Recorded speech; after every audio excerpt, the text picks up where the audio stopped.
क्या आपने कभी ये सोचा कि आपको आज के हिसाब से कौन सा या कैसा बिजनेस करना चाहिए?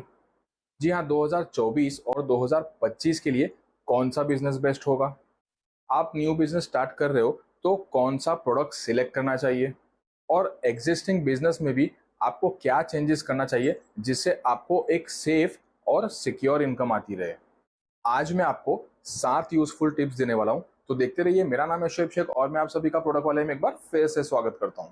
सबसे पहले तो आपको ये ध्यान में रखना चाहिए कि आप जो भी प्रोडक्ट या सर्विसेज सिलेक्ट करते हो वो एसेंशियल सर्विसेज में आता हो, क्योंकि आजकल कुछ भी हो सकता है। कभी अगर लॉकडाउन लग गया या कोई और प्रॉब्लम आ गई तो आपके बिजनेस पे उसका कोई असर नहीं होना चाहिए। एग्जाम्पल देना हो तो मैं अपने खुद के ही दो बिजनेस का एग्जाम्पल आपको देता हूँ।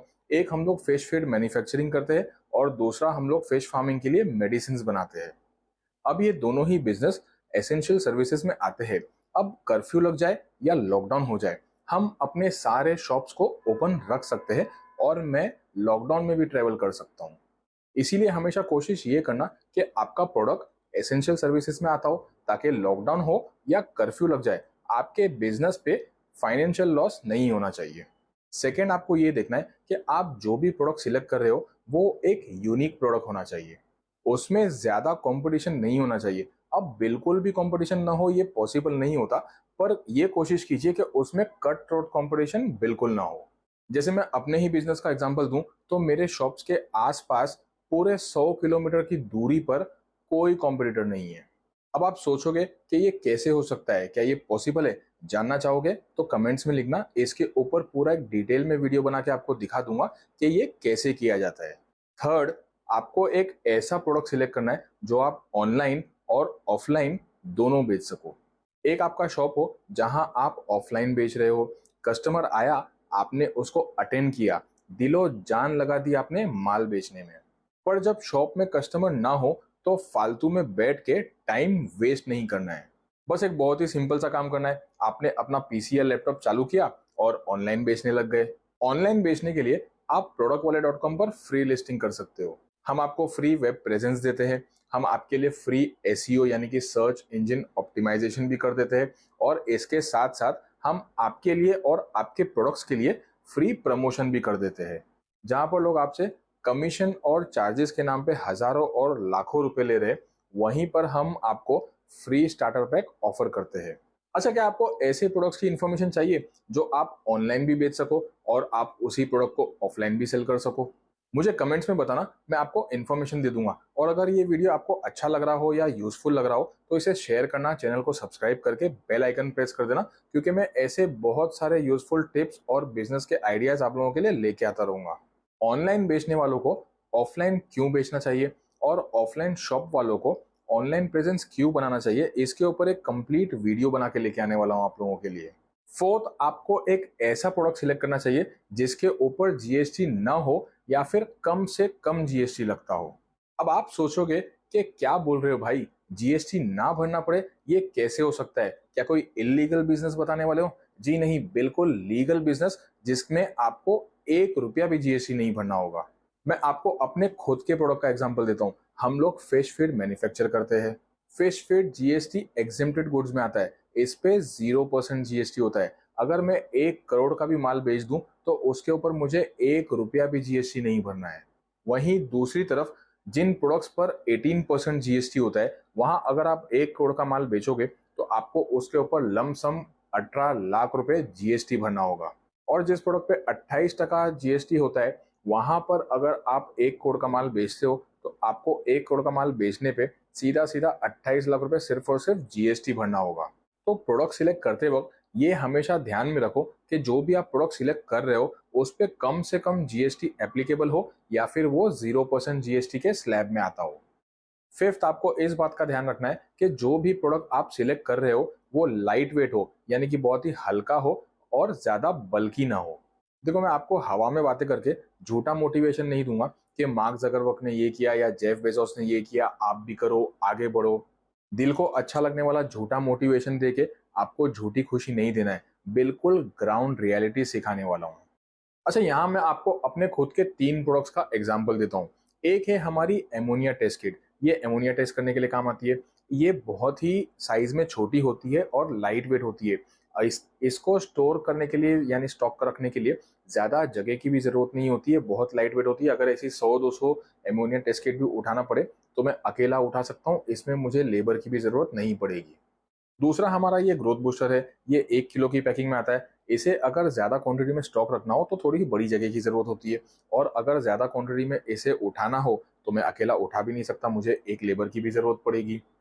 और ये मेरा तीसरा प्रोडक्ट है, ये 40 केजी का बैग है, फिश फीड का बैग है। ये 40 केजी का होने के बाद ये काफ़ी साइज में भी बड़ा होता है, और इसको अगर ज़्यादा माल स्टॉक रखना है तो एक गोडाउन या फिर वेयर हाउस की ज़रूरत होती है। अगर ज़्यादा माल मुझे उठाना है तो मैं अकेला उठा भी नहीं सकता, एक लेबर से भी नहीं होगा, इसके लिए कम से कम 4 से 5 लेबर्स लगते हैं।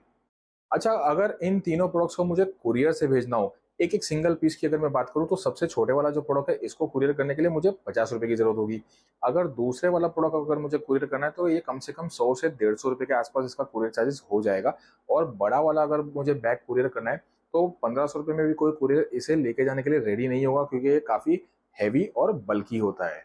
तो जब आप प्रोडक्ट सिलेक्ट करते हो तो उसका वेट और उसके डायमेंशंस ध्यान में रखना बहुत ज़रूरी होता है। जितना छोटा और हल्का होगा उतना आपको उसके पीछे एक्सपेंस कम होगा, और जितना हैवी और बल्की होगा उसके पीछे आपको एक्सपेंसेस बढ़ते रहेंगे।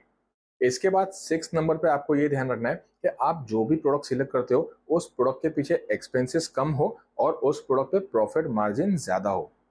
और ये भी बहुत ज़रूरी होता है, क्योंकि लो प्रॉफिट मार्जिन वाले जो प्रोडक्ट्स होते हैं ना, उसके ऊपर लॉस होने के चांसेस ज़्यादा होते हैं। सोचो आपने 10 प्रोडक्ट्स बेचे और 10 में से एक प्रोडक्ट डैमेज हो गया, तो ऐसा ना हो कि जो एक प्रोडक्ट डैमेज हो गया है उसका जो लॉस है वो आपके बाकी के 9 के प्रॉफिट मार्जिन को खा जाए।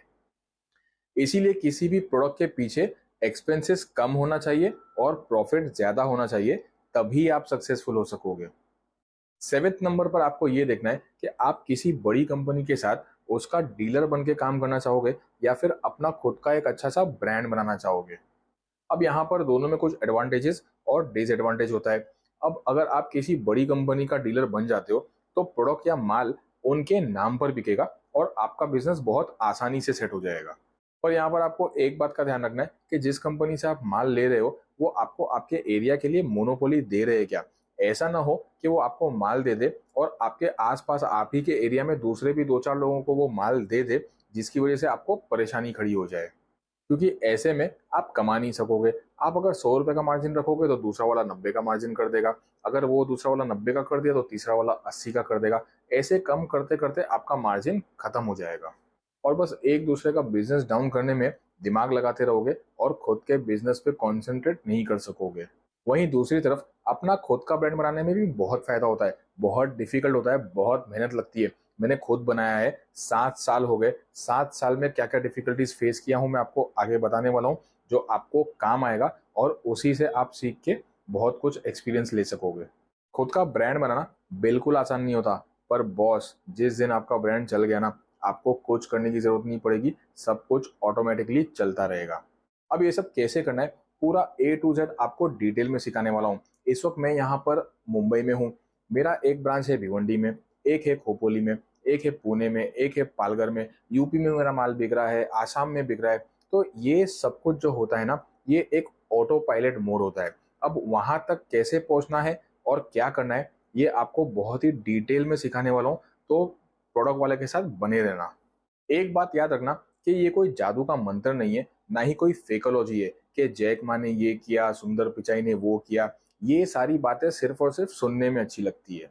प्रोडक्ट वाले पर सिर्फ और सिर्फ ग्राउंड रियलिटीज पे बात होगी। प्रोडक्ट कौन सा लेना है, कहाँ से लेना है, कहाँ बेचना है, कितने में खरीदना है, कितने में बेचना है, उसके ऊपर आपको एक्सपेंस कितना होगा, ब्रांड कैसे बनाना है, आपको क्या स्ट्रेटजीज बनानी है, ये सारी बातें बिल्कुल रियलिटी पे, ग्राउंड रियलिटी पर होगी। इसके अलावा मार्केटिंग कैसे करना है, सेल्स टीम कैसे बनाना है, कम बजट में, जी हाँ कम बजट में ज्यादा प्रॉफिट कैसे कमाओगे, इस पर बात होगी। और ये सब कुछ बिल्कुल फ्री होने वाला है, तो जल्दी से प्रोडक्ट वाले को फॉलो करो। और अगर ये वीडियो आपको अच्छा लगा हो तो इसे शेयर करो, लाइक करो और चैनल को सब्सक्राइब करके बेल आइकन प्रेस कर देना। Thank you.